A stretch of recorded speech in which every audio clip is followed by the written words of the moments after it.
Welcome to Engineering Influence, a podcast from the American Council of Engineering Companies. And today and this week, we have our ExCom orientation. That's when everyone who's coming into ExCom, vice chairs and our incoming chair-elect, get together and kind of do an information dump about not only ACEC National, but roles and responsibilities of ExCom, and then also what everybody else does around here, all of what departments kind of present. So it's kind of a 2-day boot camp, and it can be intensive at times. And I'm very pleased by joined by one of our incoming vice chairs who's going to be getting all that information, Peter Moore, CEO of Chen Moore Associates out of Florida. Welcome to the program and welcome to Washington. Thank you. Very happy to be here. I apologize that it's not May. It's a cold late January day, and but you made it, and I appreciate it. Absolutely. So you're coming as a vice chair with ExCom.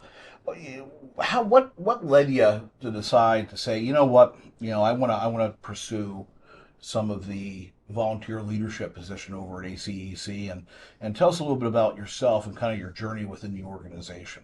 Sure.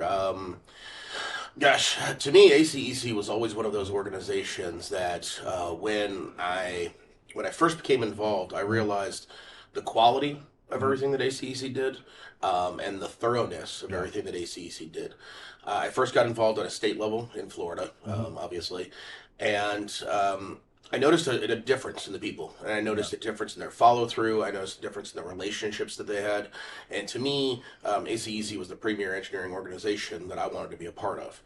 I became president of the organization, and it was an interesting journey. We actually were the last MO to change to become ACEC of Florida. Yeah. We had a different name, and so I was president during that change. And to me, what that allowed me to do is allow me to learn a lot about the organization on a national level. And as an example, I created the Risk Management Committee in the state of Florida. I chair our Government Relations Committee in the state of Florida. And so I see a lot of synergies between what we're doing on a state level and on a national level. Yeah, and that's a great point. With everything that's going on in national, it should be replicated amongst the states. And having the Risk Management Committee stood up in Florida, and then also, of course, the government advocacy, which is our number one priority. It's essential that all the MOs are very, very engaged in those points. Looking ahead at we have a lot of priorities that we're working on right now. Either it's workforce development, it's the dealing with technology and how that's impacting the industry. What are the issues that really interest you, and what do you want to do to kind of leave your stamp on ExCom in the coming year? Sure. I think workforce development, as you mentioned, that is incredibly important to me. My father graduated at 33 years old, so I was the first 4-year graduate in my family to have, basically graduate high school, go straight to college.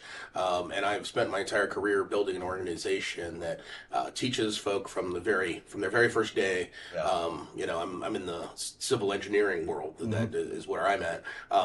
We put them in the fields. We make sure that they understand the difference between, a track hoe and an excavator. Yeah. They understand all of those things. And what we've done is we've built leaders throughout the organization. I'm very proud that many of my associates and some of my business partners have become leaders in other engineering organizations and in ACEC as well. So I think that just having that pervasiveness throughout that, and the engagement from the K through 12 all the way through college and moving forward is really important to me. And my career, my entire livelihood is based on the decision I made to become an engineer, and I think it's really important to pass that on. Yeah, we hear a lot.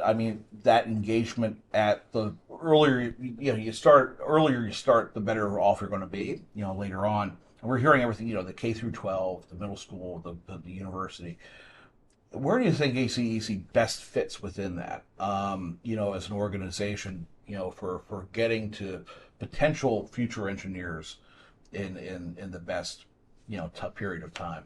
Sure. I think, obviously we need to leverage the power of our businesses.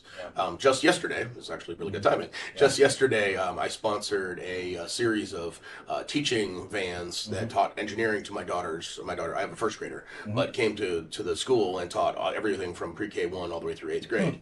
And the idea there is that it gives an exposure, and I was able, obviously through my business, I was able to sponsor that.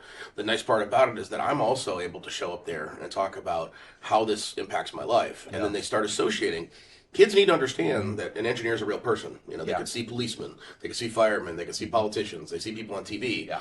Not everybody knows an engineer, Mm-hmm. and you need to be visible. So, you know, if you can see that as a potential outcome in your life, you see how cool it is. It Yeah. excites you. Hey, that guy's an engineer. Let me talk to him.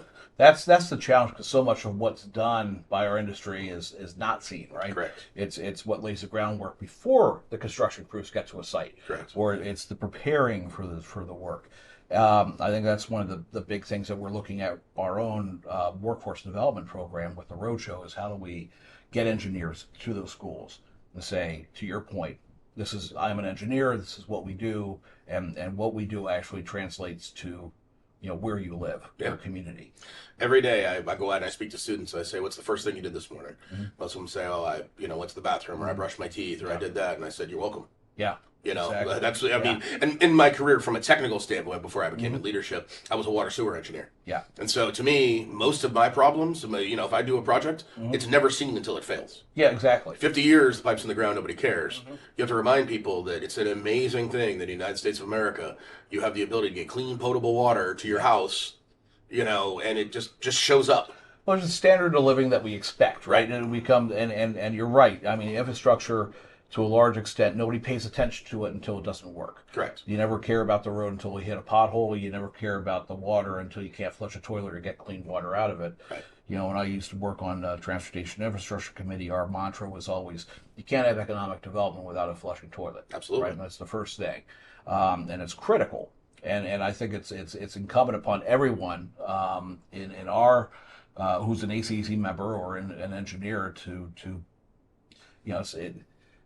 it's not really, I guess, built in personality wise a lot of the time because everybody's focused on the work, but to take that extra step and be public and vocal about the work that's being done. I always tell my folk, especially, it's great to be involved in engineering organizations. It's even better to be involved in non-engineering organizations. Yeah. Because when you're the only engineer in the room. And you have the ability to explain these really complex things to folk who wouldn't necessarily understand it. Exactly. And so it takes a little bit of training and a little bit of help to step outside, of your comfort zone. But once you do, and once you realize that no one else in the room has any idea of what's going on, it's very easy for you to talk about something that's fundamental to you. Yeah, absolutely. Well, we're going to have a busy year ahead. There's a lot happening. Of course, we're looking to the next infrastructure bill. We're looking to the next tax bill. We've got an election. You came on at a good time. There's a lot to do. Yeah. So I look forward to working with you. And again, we have our spring convention coming up. Of course, that's when we're going to be making the change. Registration is going to be open on that pretty soon. So I strongly recommend everybody out there, check the website. We're going to be putting registration up pretty soon because you come down to our event in May in Washington, D.C. You get to meet Peter, and get engaged as an ACEC member and make sure that you just keep on helping us get to the goal of advancing engineering and promoting the business of engineering in Washington. So, again, this has been Engineering Influence, a podcast from the American Council of Engineering Companies, and we will see you next time. Thank you.